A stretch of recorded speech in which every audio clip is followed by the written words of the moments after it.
A very good afternoon, sir. Good afternoon. Myself, Abhishek Chaudhary, sir, welcomes you on our Collegedunia initiative, Thoughtful Leaders. So here we start the interview session, sir. Our very first question, sir. You have held key positions at education institutes throughout your professional career. So what are the key factors that keep you connected with the education sector? Say again, what are the key factors? So key factors that keep you connected with the education sector. Okay.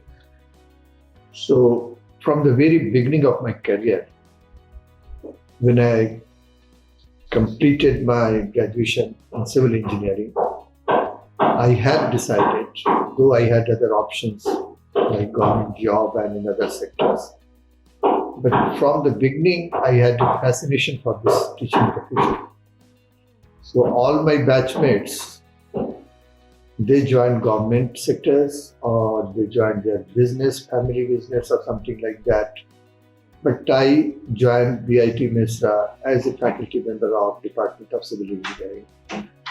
Many of my close friends, they were insisting that you can do so well in the government sector and all, or industries. But even then I said, no, this is my choice. I know to earn more and more money is not my priority. I had a very simple concept of life: to be a teacher, to interact with the students, to make them grow in a very positive way, to make them learn so that they can contribute something to the society. And I never repented on my decision. Not even for a single day I thought, no, I should have joined some other job. Rather, I enjoyed each and every day in BIT Mesra, interacting with my students. And afterwards, I had many administrative positions as well. Like I started like superintendent of the hostel and all. So during my superintendentship of the hostel, I observed that there are many other issues which are lying with the students, non-academic issues. And most of the teachers, we are confined to our classroom teaching. And we don't think what kind of problems they are also facing in the hostel. Not everybody, but some of them. So during those interactions, I decided, it is good to be associated with the students, not only on the academic front, but non-academic front also. And the turning point was when during long back, 1989, one of my students, story I'm not going to tell you the entire story, but he was in deep problem.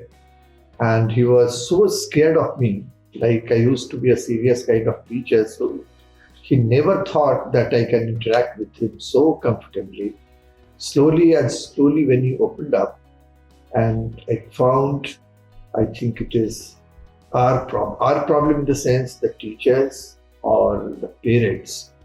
So we must listen to them, what kind of agonies they are undergoing, and try to understand their problem as well. So that was the turning point. And as a superintendent and afterwards as a dean of students, I had many opportunities to interact with the students on different issues. Academic, of course, that is the classroom teaching and guiding students during their project classes and all. But other things, because in any residential campus, once they are staying for 4 years, or PG students 2 more years. So that is the time when they develop their personality. So academic part is one component of life, but other components, there's sports activities, cultural activity, general discipline above all. So my key words used to be those days and even today, discipline. If you are disciplined not only in the classroom, it should be in every walk of life, and you can achieve everything. So I got fascinated towards that profession, and as I told you, I never repented. And afterwards I became Dean of Faculty Development also, Dean Administration, Dean Campus Development. So they were all administrative positions. Additionally, I had an opportunity to visit many countries as a visiting professor. Of course, I had gone for the conferences as well. But as a visiting prof, I had an opportunity to stay there for 1 semester or sometimes 3 months, 4 months. There also, when I interacted with the students, two countries I would like to mention particularly, though I have visited many countries, Australia and America. In Australia, University of Technology, Sydney, and in America, Princeton University as a visiting scholar, and then Stanford University as a visiting scholar. So there also I had interaction with the students, and there I observed all students are very similar, whether you are from this part of the world or that part of the world. Only thing, the way they are growing, of course, they have certain facilities being a developed nation, citizen and all, but the basic characteristics is very similar. There also, they have certain kind of problems, and of course, I interacted with them very frequently. Again, I am telling you, not only the classroom, outside the classroom also. Yes, So one small story or incident I can tell with you.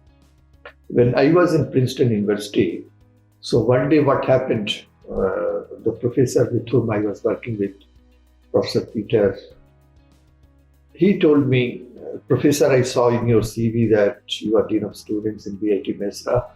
So yes, I said yes, that is, these days I'm more involved in those kind of activities. Then he said, Princeton University is going to organize an international festival. That is like any cultural festival, all the institute, they do once a year.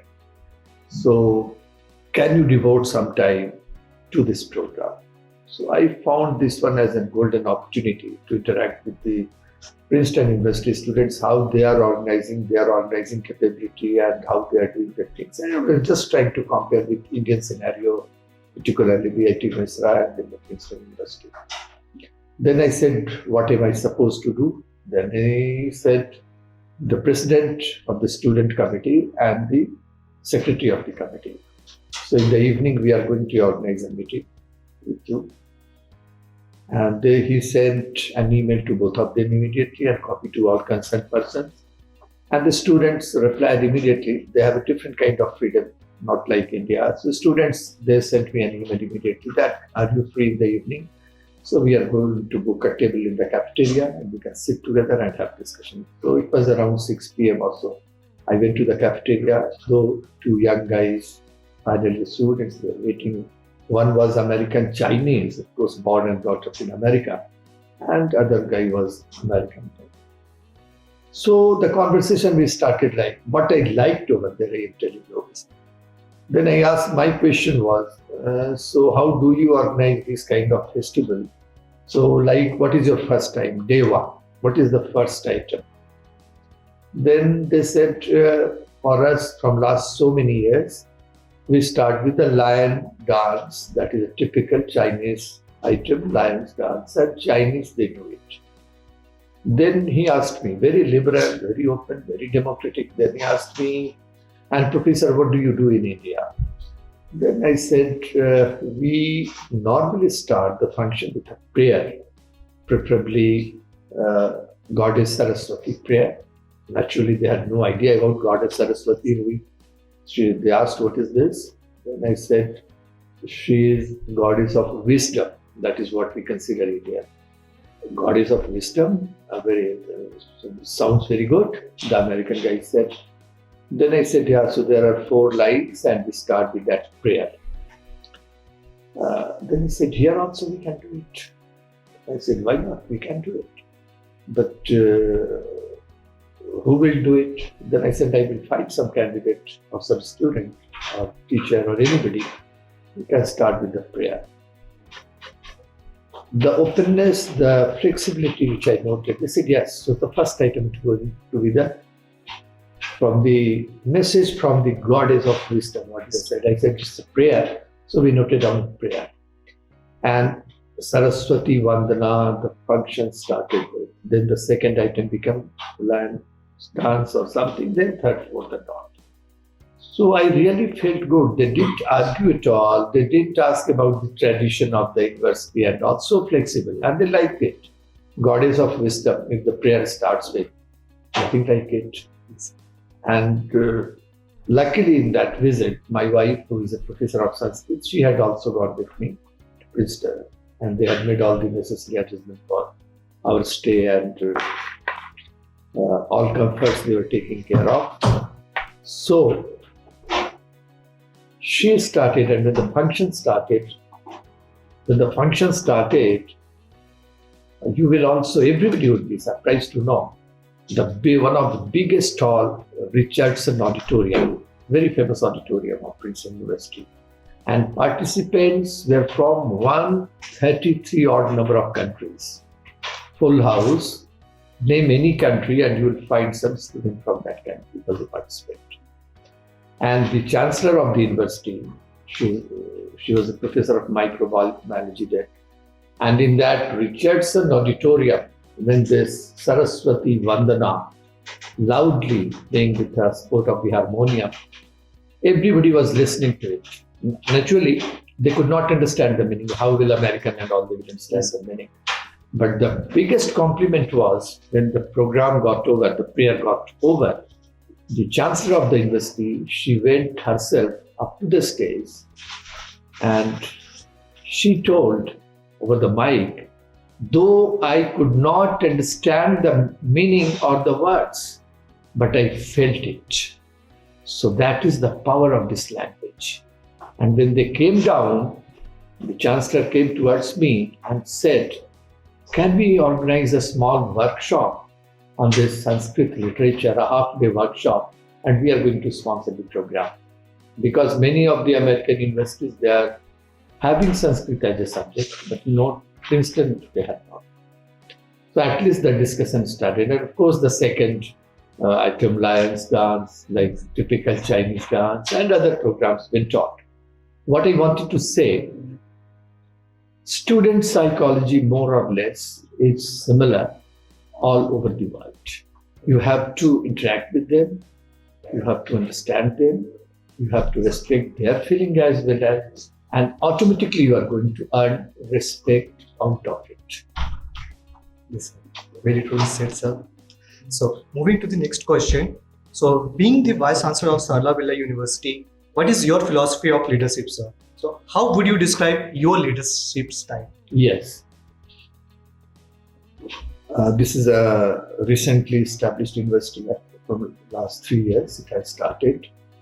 But lots of scope I am finding and bright future I am observing from my own experience. It's a beautiful campus infrastructure-wise and very scenic, green campus, clean campus away from the city. And here it's my second month, but what I observed, discipline prevails everywhere in the campus, among the students, teachers. So that is the first important component of any university. If the discipline is there, you can make it grow. You can do lots of things. Here only, being a new university, my priority area would be quality of teaching. And then the research, whether undergrad level they are doing their projects, then masters, PhD also there. Started from this year. They should devote more time in the laboratories, experimentation, innovative ideas, in addition to the routine theoretical classes. Routine theoretical classes you have to attend because of the basic concept, the basic ideas you learn from those classrooms. But unless you do it independently, doing your experiments yourself, applying your own brain, not like a cooked food kind of things or copying the things, somebody has done something else, you are simply copying it. So that never make you grow what is expected from any student. And here again, I am going to quote you a small example of Princeton University because I also learned so many things from Princeton University. During my first week, when I had joined the department, they introduced me with an Indian scholar, research scholar. So I asked her a simple question. She was a graduate of IIT Kanpur, a very premier institute of this country. She did her master's from IIT Kanpur and before that undergrad from Jadavpur University. I asked her a very simple question. So, what is the difference you have observed between IIT Kanpur and Princeton University? Of course, IIT Kanpur is also a very good institute. And her reply, I tell you, very simple. But she said, in one line, I can tell you, Professor, Princeton taught me how to think. Then I said, I could not get you. Can you elaborate? She said, yes, I can. So in Masters, I was doing my project in IIT Kanpur. The day the project got allotted, I went to the guide. Professor told me, tomorrow you do this thing. Point number one, I was simply noting it down. I did everything in the lab. I came again to the professor. I told him, what next, sir? He also gave me certain this experiment. Whatever he told, I did it. I could complete my project. I got good marks as well, like a good student. Teacher was also very happy. Whatever has been told, the lady is very obedient and she did it. Here she said, when the topic was allotted, my PhD topic allotted, and the guide, of course, that is allotted everywhere in all the university PhD guide. Even the lady guide, Professor Catherine Peters, still she is in Princeton University working. And the research scholar said, very next day, like a typical Indian student, I went to her chamber. She was doing some work. After some time, she asked me, what do you want from me? Why have you come? Then I said, ma'am, what am I supposed to do? Then she said, the topic has been allotted. So this is your problem. What you have to do, you have to think, you proceed. So don't come to my office every day. You are a PhD student, you are doing your research, and we want to have some original work. You think over how will you do it. So you please meet me next month. She said, I got so upset. I was sitting in the library just thinking, should I go back to IIT Kanpur?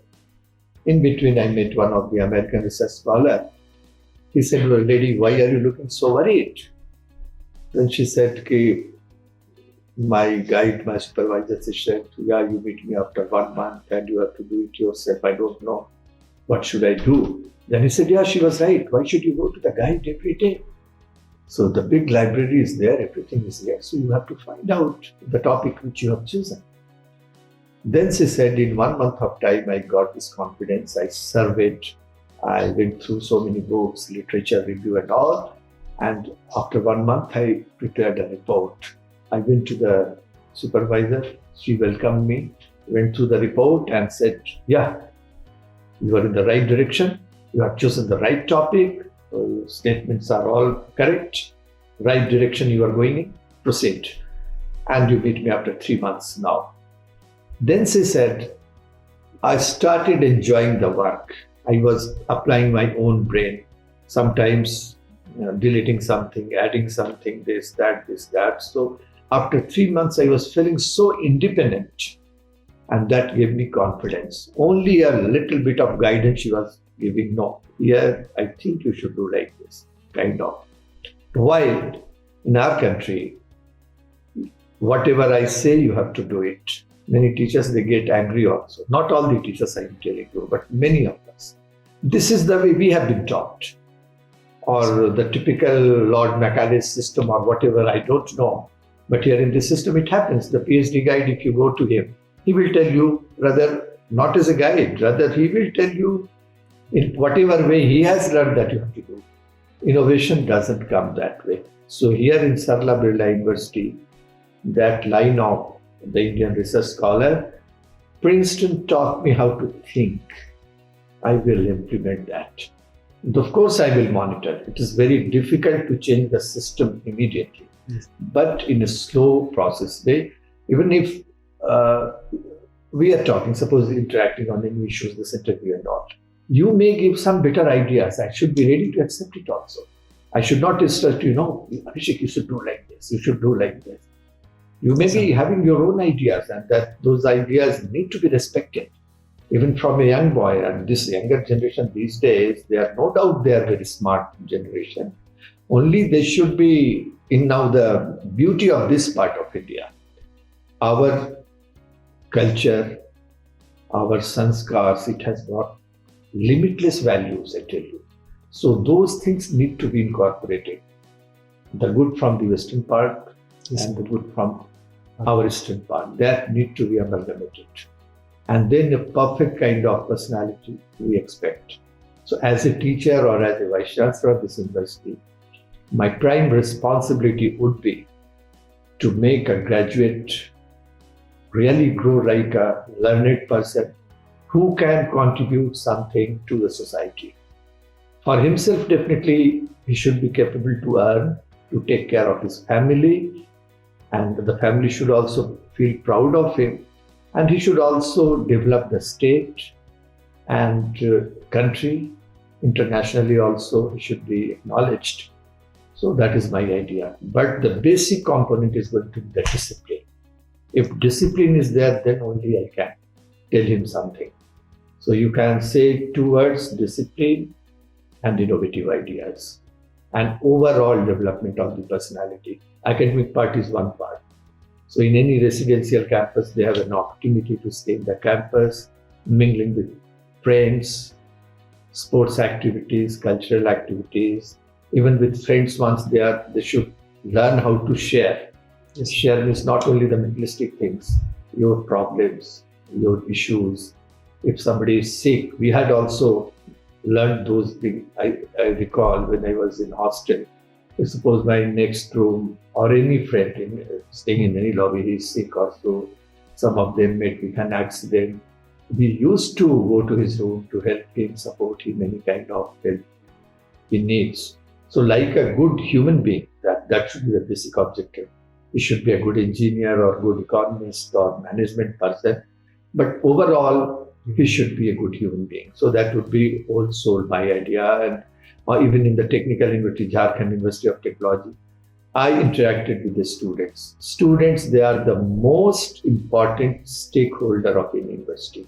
Of course, other faculties, non-teaching staff, everybody is important.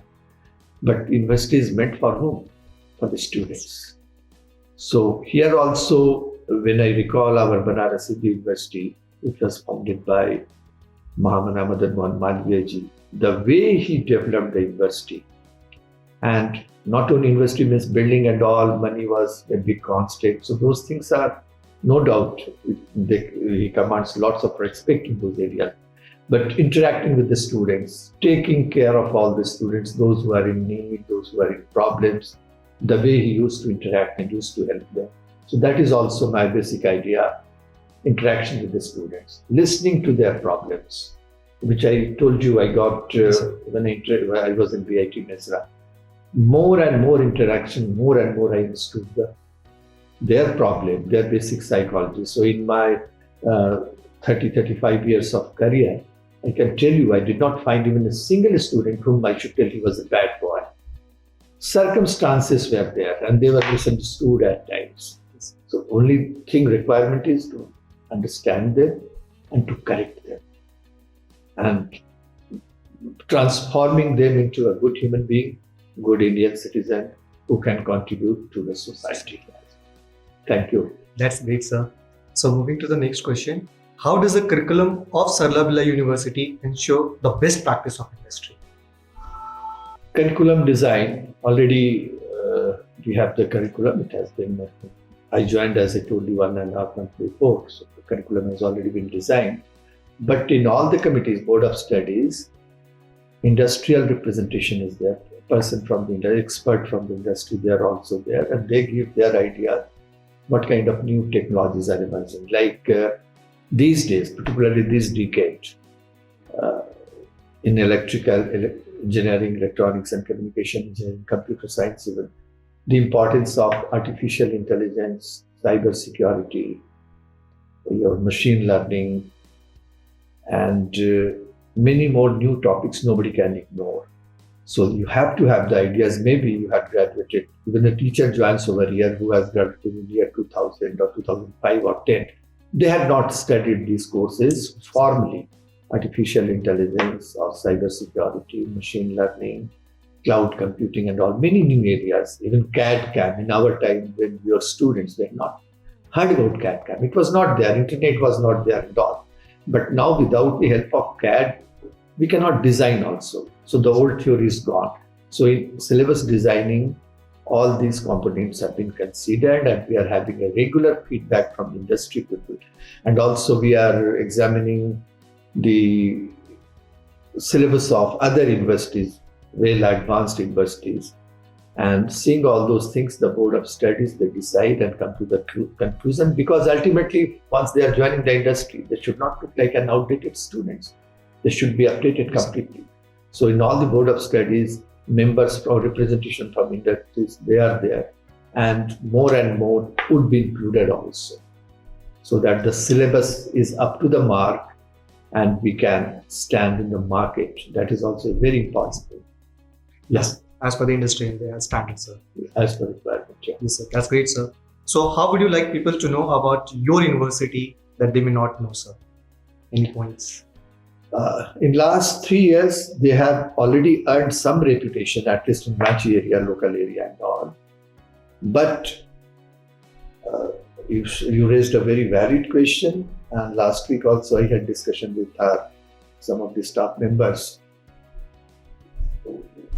For students, during their internship, they will visit various industries or academic institutions in different parts of India. And similarly, faculties, they would be attending conferences, national seminars and all. Additionally, we have a plan to organize interstate university tournaments or cultural activities. Whether for this year, inter-university sports activities, we are planning, so that participants from different part of India, they should visit this campus. They can stay here for 3-4 days, whatever the program duration is. They can interact with the students and they can see what are the good things over here, or even bad things. They can give their ideas, which we can try to improve. So this is the way, and